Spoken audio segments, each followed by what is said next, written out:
नमस्कार साथियों, आज की क्लास में आप सबका बहुत बहुत स्वागत है। साथियों, आज हम संपूर्ण पाठ्यक्रम आधारित प्रश्नों पर चर्चा करेंगे जो अति महत्वपूर्ण है। हमारा पहला प्रश्न है, हिंदी साहित्य का आदि काल को इनमें से किस नाम से पुकारा जाता है? हिंदी साहित्य का जो आदि काल है उसे इनमें से किस नाम से पुकारा जाता है? ऑप्शन है वीरगाथा काल, चारण काल, सिद्ध सामंत काल या उपयुक्त सभी नामों से। तो इसका सही आंसर होगा ऑप्शन नंबर द। आदि काल उपयुक्त सभी नामों से पुकारा जाता है। अगर हम बात करें वीरगाथा काल नाम किसने दिया, तो वीरगाथा काल नाम जो दिया वो दिया आचार्य रामचंद्र शुक्ल ने। चारण काल नाम किसने दिया? डॉक्टर राम कुमार वर्मा और डॉक्टर ग्रियर्सन ने। सिद्ध सामंत काल नाम किसने दिया? तो ये दिया राहुल सांकृत्यायन ने। अब हमारा अगला प्रश्न है, आदिकाल में कितने प्रकार के साहित्य ग्रंथ मिलते हैं? आदिकाल में कितने प्रकार के साहित्य ग्रंथ मिलते हैं? ऑप्शन है 1, 2, 3 या 4। तो इसका सही आंसर है ऑप्शन नंबर स। आदिकाल में 3 प्रकार के साहित्य ग्रंथ मिलते हैं। ये 3 प्रकार के साहित्य ग्रंथ कौन कौन से हैं? प्रामाणिक, अप्रामाणिक और अर्धप्रामाणिक। ठीक है, कौन कौन से? प्रामाणिक, अप्रामाणिक और अर्धप्रामाणिक। अब हमारा अगला प्रश्न है, संदेश राशक कितने प्रक्रमों में विभाजित है? संदेश राशक कितने प्रक्रमों में विभाजित है? ऑप्शन है 1, 2, 3 या 4।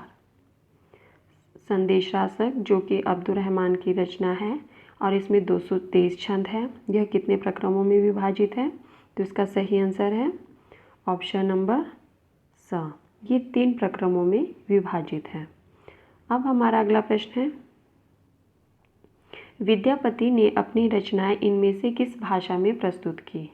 विद्यापति ने अपनी रचनाएं इनमें से किस भाषा में प्रस्तुत की? ऑप्शन है संस्कृत, अवध, मैथिली, उपयुक्त सभी में। विद्यापति जिन्हें मैथिल कोकिल भी कहा जाता है, इन्होंने कुल 16 रचनाएं की, तो वो किस भाषा में प्रस्तुत की? इसका सही आंसर है ऑप्शन नंबर द, उपयुक्त सभी भाषाओं में। अगर हम बात करें संस्कृत में इन्होंने कितनी रचनाएं की, तो 13, अवध में 2 और मैथिली में 1।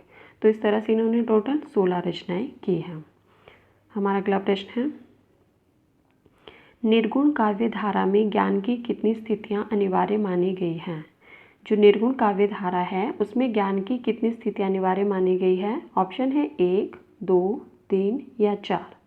तो इसका सही आंसर है ऑप्शन नंबर ब, 2 स्थितियां अनिवार्य मानी गई है। ये 2 स्थितियां कौन कौन सी है? सुरति और नंबर 2 निरति। ठीक है, अब हमारा अगला प्रश्न है, T.S. एलियट के अनुसार संस्कृति के कितने महत्वपूर्ण अंग हैं? T.S. एलियट के अनुसार संस्कृति के कितने महत्वपूर्ण अंग हैं? ऑप्शन है 1, 2, 3 या 4। T.S. एलियट, इनकी पुस्तक का नाम क्या था? तो इनकी पुस्तक का नाम था notes towards the definition of culture. इसमें इन्होंने संस्कृत के कितने अंग माने हैं? तो 3। इसका सही आंसर रहेगा ऑप्शन नंबर स।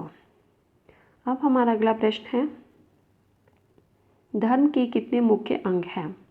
धर्म के कितने मुख्य अंग हैं? ऑप्शन है 1, 2, 3 या 4।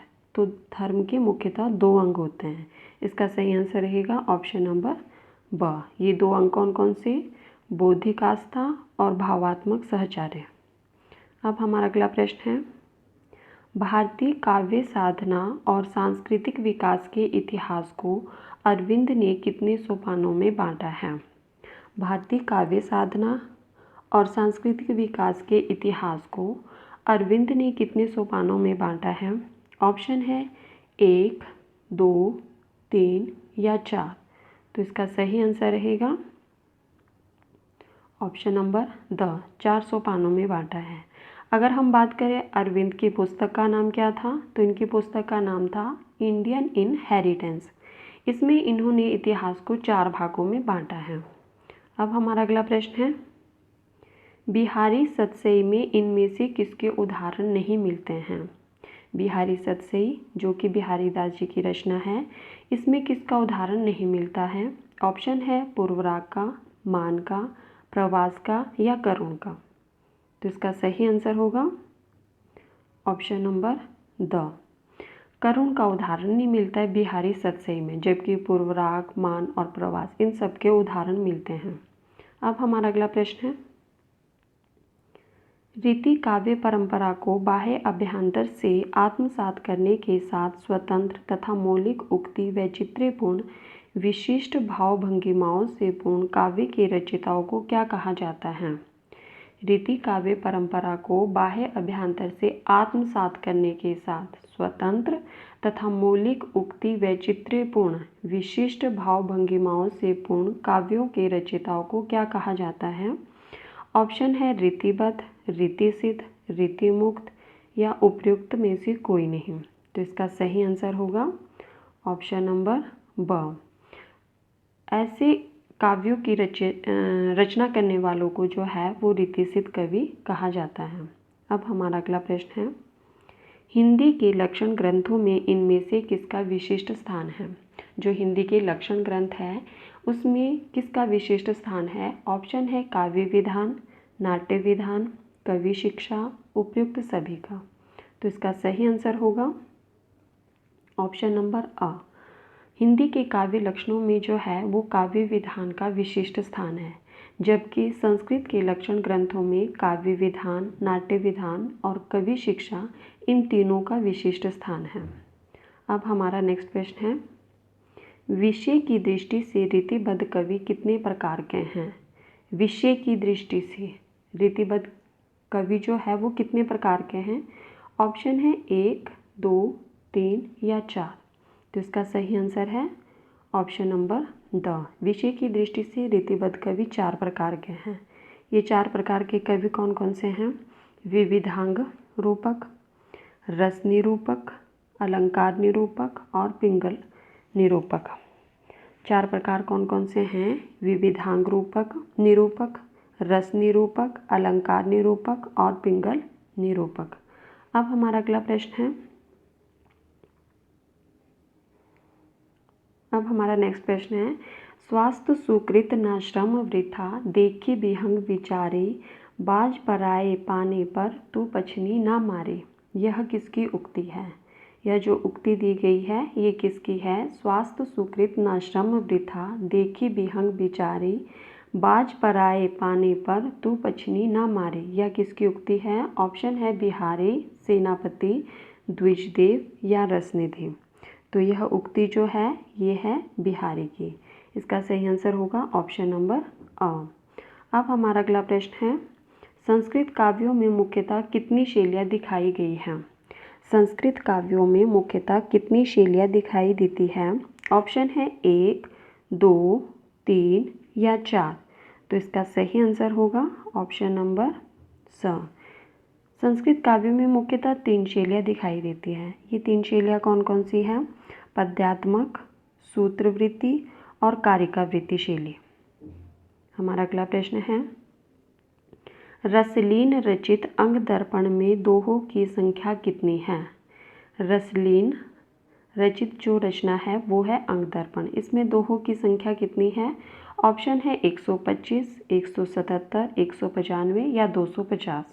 तो इसका सही आंसर है ऑप्शन नंबर ब 177। रसलीन जिनका पूरा नाम सैयद गुलाम नबी है, इनकी रचना अंग दर्पण जो कि 1737 ईस्वी की है, इसमें 177 दोहों की संख्या है। अब हमारा अगला प्रश्न है, रीति काव्य में स्वाभाविक कला का विकास इनमें से किसके द्वारा हुआ है? रीति काव्य में स्वाभाविक कला का विकास इनमें से किसके द्वारा हुआ है?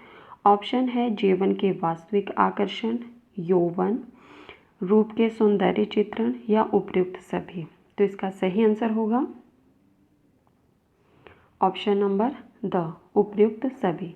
रीति काव्य में जो स्वाभाविक कला का विकास हुआ है वो जीवन के वास्तविक आकर्षण से भी हुआ है, यौवन से भी हुआ है और रूप के सौंदर्य चित्रण के द्वारा भी हुआ है। ठीक है, तो इस तरह से इसका सही आंसर होगा उपयुक्त सभी। अब हमारा अगला प्रश्न है, आधुनिक साहित्य की सामान्य विशेषता क्या है? आधुनिक साहित्य की सामान्य विशेषता क्या है?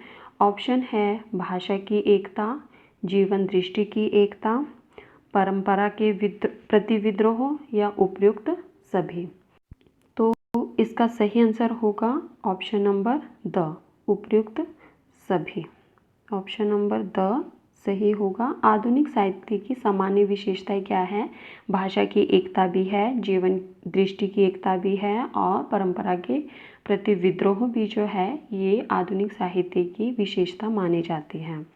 अब हमारा अगला प्रश्न है, खड़ी बोली शब्द के प्रथम प्रयोगकर्ता इनमें से कौन थे?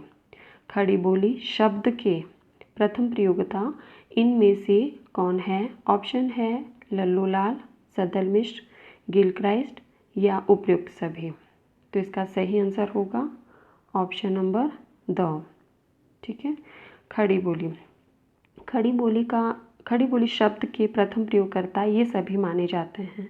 1803 ईस्वी में फोर्ट विलियम कॉलेज कलकत्ता में जो है वो खड़ी बोली शब्द का सर्वप्रथम प्रयोग किया गया था। अब हमारा अगला प्रश्न है, नागरी प्रचारिणी सभा काशी की स्थापना कब हुई? नागरी प्रचारिणी सभा काशी की स्थापना कब हुई? ऑप्शन है 1890, 1893, 1896 या 1899।